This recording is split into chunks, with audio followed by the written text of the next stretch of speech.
आप सभी जो उपस्थित हैं, हम सभी को स्वतंत्रता दिवस की खूब खूब शुभकामनाएं देना चाहूंगा आप सबको दिल से। इस कार्यक्रम में हमारे मंच पे विराजमान यहाँ के स्थानीय विधायक जी, शंकरलाल जी,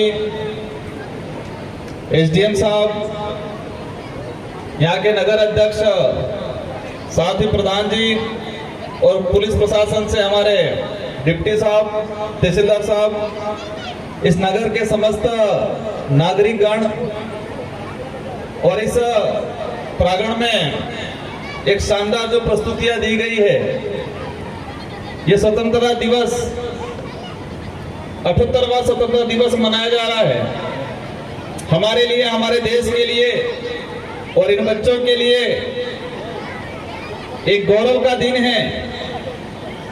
ये दिन हम सबके अंदर एक जोश जुनून भरता है और सागवाड़ा के अंदर ये जो कार्यक्रम आयोजित किया गया, पूरी आयोजन कमेटी को और साथ ही एसडीएम साहब को, सीपीओ साहब को धन्यवाद देना चाहूंगा कि आपने शानदार पहल करके ये नयापन लाए, उसके लिए मैं आपको तहे दिल से धन्यवाद देना चाहूंगा। साथियों, कार्यक्रम आज पूरे देश के अंदर हो रहे हैं और सांसद बनने के बाद शायद बड़ा कार्यक्रम सागवाड़ा में पहली बार मेरा आज हुआ है, मैं आज उपस्थित हुआ। कई कार्यक्रम के निमंत्रण आए थे, मुझे 5 साल मिले हैं इस लोकतांत्रिक व्यवस्था के तहत। मैंने विचार किया मैं हर एक साल एक विधानसभा में जाऊंगा और पहले साल ही मैंने सागवाड़ा को चॉइस किया कि इस बार सागवाड़ा में जाएंगे और मैं इन 5 सालों के अंदर स्वतंत्रता दिवस, गणतंत्र दिवस, इन 5 विधानसभा में घूम कर निकालूंगा और कोशिश करूंगा अंतिम एक आधा अवसर यहाँ दोबारा दूंगा। साथियों, आज ये स्वतंत्रता दिवस, ये स्वतंत्रता जो हमें मिली, अगर इस देश के अंदर लड़ने वाले नहीं होते, बलिदान देने वाले नहीं होते, अंग्रेजी हुकूमत से लड़ने के लिए साहस वाले लोग नहीं होते, तो शायद यह दिन आज हम नहीं देख पाते। स्वतंत्रता की लड़ाई की अगर बात करें, एक लंबा दौर चला। हम अखंड भारत की बात करते हैं। आज हमारा भारत देश अनेक आक्रमणकारियों से गुजरा है। अंग्रेजों से पहले मुगल आए, इस देश के अंदर कई आक्रमणकारी आए। मुगलों का राज रहा, राजा रजवाड़ों का राज रहा, अंग्रेजों का राज रहा और एक दिन लोकतंत्र स्थापित हुआ और हमारा देश 15 अगस्त 1947 को आजाद हुआ। वो पल ऐसा होगा, उस रात को, उस दिन इस देश की जो जनता क्या सोचती होगी, एक सुकून भरा महसूस किया होगा, कितने खुश हुए होंगे वो लोग। आज हम 78वां स्वतंत्रता दिवस मना रहे हैं। आज हमें खुशी है कि हमारा देश 1947 को आजाद हुआ था, लेकिन 1947 15 अगस्त 1947 के दिन जो तात्कालीन जो लोग थे, उन्होंने कितनी खुशियां मनाई होगी। उस दिन कल्पना की थी कि ये जनता का राज आ गया और उसी इस लोकतंत्र को व्यवस्थित स्थापित करने के लिए नियम कायदे बने। 26 जनवरी 1950 को हमारा संविधान पूर्ण रूप से लागू किया गया इस देश के अंदर और यह संविधान हमारे देश का एक शानदार विधान है और कहते हैं विश्व में सबसे बड़ा संविधान हमारा है और यह सच्चाई है। इसमें हर वर्ग के लिए, हर धर्म के लिए, हर जाति के लिए प्रावधान कर रखा है ताकि हमारा देश ग्रोथ हो। हम कहते हैं हमारा देश महान देश है और है भी सही। हमारे देश का कोई भी प्रतिनिधित्व विदेश में जाता है, उसकी पहचान जब मंच पे होती है, कहते हैं कि ये उस देश से आता है या उस देश से आते हैं। एक अखंड भारत है एक विविधता वाला देश है और विविधता होने के बावजूद भी एकता है, और ये महान देश से आते हैं, ये संबोधन दिया जाता है हमारे देश के। अगर प्रधानमंत्री जाते हैं, राष्ट्रपति महोदय जाते हैं, कोई भी जाता है, पहचान हमारे देश की महानता से होती है वहां। और ये देश महान इसलिए है कि इस देश के अंदर अनेक धर्म हैं, अनेक संस्कृतियां हैं, अनेक जातियां हैं, इसके बावजूद भी ये देश मजबूत है, इसलिए इस देश को महान कहा जाता है। साथियों, हमें कहते हैं हम राष्ट्र हितैषी, राष्ट्रभक्त। राष्ट्रभक्त की परिभाषा क्या है? किसको हम राष्ट्रभक्त कहेंगे? राष्ट्रभक्त की परिभाषा मेरी नजर में हमारा एक शानदार ग्रंथ है जो संविधान है। हम संविधान को मानेंगे, संविधान को पूजेंगे और संविधान के आधार पर चलेंगे तो ही हम राष्ट्रभक्त कहलाएंगे। और हम संविधान को नहीं मानेंगे, संविधान के आधार पर नहीं चलते हैं तो हम राष्ट्रभक्त नहीं कहलाएंगे। साथियों, इस देश के अंदर रहने वाली जनता के लिए मौलिक अधिकार बनाए गए, मौलिक कर्तव्य बनाए गए, और मेरी नजर में वो राष्ट्रभक्त है जो मौलिक कर्तव्यों का निर्वहन करे। और मौलिक कर्तव्य ये कहता है कि संविधान को मानना है, समान भाव से सभी को देखना है। मौलिक कर्तव्य कहता है, वही राष्ट्रभक्त है कि इस देश की सरकारी संपत्ति को अपना माने और अपना मान के उसकी रक्षा करे, उसकी सुरक्षा करे, वही राष्ट्रभक्त है। हम देखते हैं हमारे इलाके के अंदर या कई देश के कई कोनों में हमारा घर की सफाई, घर का ध्यान पूरा रखते हैं, लेकिन हमारी सरकारी स्कूल है, सरकारी भवन है, वहां नजरिया बदल जाता है, कहते हैं ये तो सरकारी है। सरकार कौन है? हम सरकार हैं। इस देश की जनता है वो सरकार है, क्योंकि हमारी संपत्ति है। मौलिक कर्तव्य कहता है कि सरकारी संपत्ति की रक्षा करना, उसका आदर करना, वही सच्चा राष्ट्रभक्त है। तो हमें ये नजरिए को बदलना पड़ेगा। हम देखते हैं कई जगह सरकारी संस्थाओं में असुविधा रहती है बहुत ज्यादा। हमारी सबकी जिम्मेदारी है कि इस देश की संपत्ति की रक्षा करना।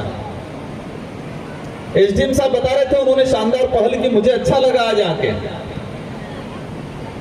इस देश में जो अच्छा काम करेगा उसको पूजा जाएगा,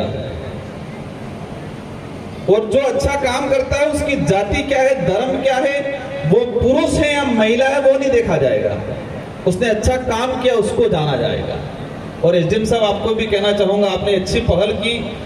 अनेक एसडीएम आए होंगे, आपके बाद भी आएंगे, लेकिन आपने अच्छे विचारों से, दिल से अच्छा काम किया है तो आपके कार्यकाल को पूजा जाएगा, आपको याद किया जाएगा।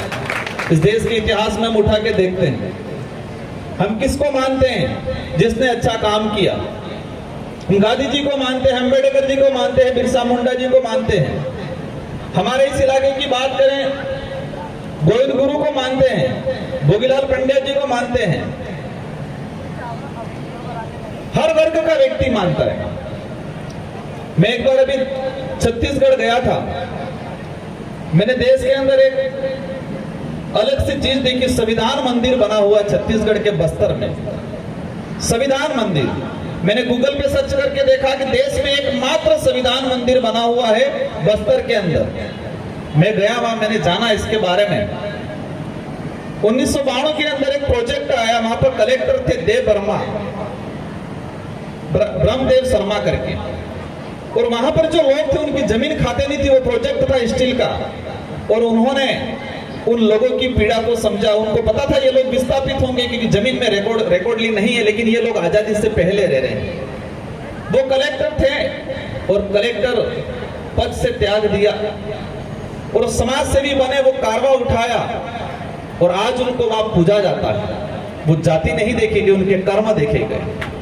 देश के एकमात्र संविधान मंदिर बना गया। पूरे आसपास का जो एरिया है, जितने जो गांव हैं, वो संविधान, कोई भी बड़ा कांड होता है तो संविधान मंदिर जाते हैं और संविधान की कसम खाते हैं, सच झूठ का फैसला वहां करते हैं। ऐसे ऐसे कई हिस्से हैं हमारे क्षेत्र में। मामा बालेश्वर को सब जानते हैं, बांसवाड़ा के लोग, हम भी जानते, पूजते। आज बांसवाड़ा में हमारे यहाँ के लोग दूसरे देवताओं के मंदिर नहीं, इतना मामा बालेश्वर के हैं। मामा बालेश्वर यहाँ के नहीं थे, यूपी के थे, वो भी ब्राह्मण कम्युनिटी से आते थे, लेकिन उन्होंने आदिवासी समाज के लिए काम किया। वो जितना ब्राह्मण कम्युनिटी नहीं मानता है उतना आदिवासी समाज उनको मानता है और आज पूछता है। मेरा कहने का अर्थ ये है कि हम कर्म अच्छा करेंगे तो लोग याद करेंगे, और कर्म जाति या धर्म देख के नहीं, इंसानियत सबसे बड़ा धर्म है, और उस आधार पे हम कर्म करेंगे तो इस देश का विकास होगा। ये देश तब बढ़ेगा, इस देश में रहने वाला प्रत्येक वर्ग आगे बढ़ेगा, इस देश में रहने वाला प्रत्येक धर्म के लोग आगे बढ़ेंगे। और हमारा देश का संविधान इतना शानदार है, हर चीज की स्वतंत्रता देता है। कई बार मैं कुछ बात को लेके मैं यहाँ पर नहीं कहना चाहूंगा, लेकिन हमें हर चीज को समझना है। कोई व्यक्ति कह रहा है, उसका तर्क क्या है, उसका कारण क्या है और उसका उद्देश्य क्या है। ये देश हमारा है, हमारा क्षेत्र है, मैं सांसद हूं, मेरी जिम्मेदारी है इस क्षेत्र का प्रतिनिधित्व करना, और मुझे 5 साल का अवसर मिला है। और मैं इस कार्यक्रम के माध्यम से आप सबको आश्वस्त करता हूं कि अवश्य इस क्षेत्र का शानदार प्रतिनिधित्व करेंगे, और मेरा एक उद्देश्य है, इसमें आप सबका साथ चाहिए। शिक्षा के क्षेत्र में क्रांति लानी है हमें, और वही इलाका बढ़ता है जो शिक्षा के क्षेत्र में क्रांति लाता है। हमारे इलाके में एजुकेशन के मामले में हम डिग्रियां जरूर प्राप्त कर रहे हैं, लेकिन क्वालिटी वाला एजुकेशन प्राप्त नहीं हो पा रहा है, और ये हमारी सबकी जिम्मेदारी है। मैं पहल करूंगा, आप सबका इसमें साथ सहयोग चाहिए। हमारे एमएलए साहब हैं यहाँ, प्रधान जी हैं, हम सब मिलके, हमारी राजनीतिक लैंग्वेज अलग हो सकती है, लेकिन क्षेत्र का डेवलप, क्षेत्र का भविष्य की लैंग्वेज, क्षेत्र के भविष्य की भावना हमारे सबकी एक होनी चाहिए। क्योंकि लोकतांत्रिक व्यवस्था में पार्टियां बनेगी, सबके अपने अपने विचार होंगे, लेकिन क्षेत्र का विकास की बात होगी, भविष्य की बात होगी, हमें सबको मिलके। और मुझे पूरा भरोसा है कि हम सब मिलके इस क्षेत्र के डेवलप को लेके, एजुकेशन को लेके, यहाँ का जो कुपोषण बढ़ रहा है, यहाँ पर जो बच्चे शारीरिक रूप से कमजोर हो रहे हैं, इन सारी कमियों को दूर करने के लिए नहीं पहल लाएंगे। मैं समझ रहा हूँ आज कार्यक्रम काफी लंबे चौड़े होंगे, कई बच्चे तैयार होकर बैठे होंगे, विचार कर रहे होंगे हमारा नंबर कब आएगा, हमारी 3 बालिका खड़ी भी हो गई है। लेकिन मैं अंत में यही कहना चाहूंगा कि देश को मजबूत करना है, और मजबूत तभी हो पाएगा कि हम सब मजबूत होंगे, सब क्षेत्र के लोग मजबूत होंगे, सभी जाति के लोग मजबूत होंगे, तो ही ये देश मजबूत होगा। और एक बात आप सब याद रखना, इस देश में जब भी संकट आया है तो किसी लड़ते वक्त जाति धर्म नहीं देखा गया, देश की धरती, इस माटी को महत्व दिया गया और सबने मिलकर लड़ाई लड़ी। आजादी की लड़ाई में हिंदू भी था, मुस्लिम भी था, ईसाई भी था, सिख भी था, सबने खून पसीना बहाया है इस देश को आजाद कराने में। आज हम देखते हैं महाराणा प्रताप, भारत देश के इतिहास में एक पढ़ा जाता है कि एकमात्र राजा ऐसे थे जिन्होंने मुगलों की अधीनता स्वीकार नहीं की, और उनका नाम आता है महाराणा प्रताप। और हमें गर्व होता है कि हमारे क्षेत्र से और हमारे इस इलाके के उस समय ऐसे शासक हुआ करते थे। उस लड़ाई में कौन लड़ा? उस लड़ाई में सेनापति मुस्लिम भी था, आदिवासी भी था, सबने मिलकर लड़ाई लड़ी। और आज भी इस देश को बचाना है, इस देश को ग्रोथ करना है, मजबूत करना है, हम सबको मिलकर करना पड़ेगा। बाकी हम जाति और धर्म में बढ़ जाएंगे और धर्म के आधार पे सोचेंगे, धर्म के आधार पे काम करेंगे, सक्सेस नहीं जाएंगे। ये संविधान स्वतंत्रता देता है हर व्यक्ति को अपने हिसाब से अपने धर्म को मानना या नहीं मानना। हम सबका सम्मान करेंगे, क्योंकि सबका सम्मान करेंगे, सबको स्वीकार करेंगे तो ही ये देश महान कहलाएगा। इसी भावना के साथ मेरी बात को मैंने यहाँ रखा। मुझे उम्मीद है आपने सुना होगा, उसको समझा होगा और इसको पॉजिटिव एनर्जी के साथ अमल में लाएंगे। इन्हीं शब्दों के साथ सारे बालक बालिकाओं से मेरा एक ही निवेदन है कि पढ़ाई करनी है और पढ़ाई पास होने के लिए नहीं करनी है, पढ़ाई जानने के लिए करनी है, खोजना है। इस देश को, विदेश को, इस भौगोलिक स्ट्रक्चर को हमें जानना है और जान के हमें मजबूत बनना है और विश्व लेवल पे हमको राज करना है, ये आज तय करके जाना है। इन्हीं शब्दों के साथ आप सबको पुनः स्वतंत्रता दिवस की शुभकामनाएं और उम्मीद है कि आने वाले समय में आप सब मिलके इस कार्यक्रम को और मजबूत बनाओ और शानदार बनाओ। इन्हीं शब्दों के साथ आप सबको जय जोहार, जय संविधान, जय भील प्रदेश, जय राजस्थान। Sagwara live news. जी हाँ, लेटेस्ट खबर पाने के लिए चैनल को सब्सक्राइब कीजिए, वीडियो को लाइक कीजिए और शेयर कीजिए। धन्यवाद।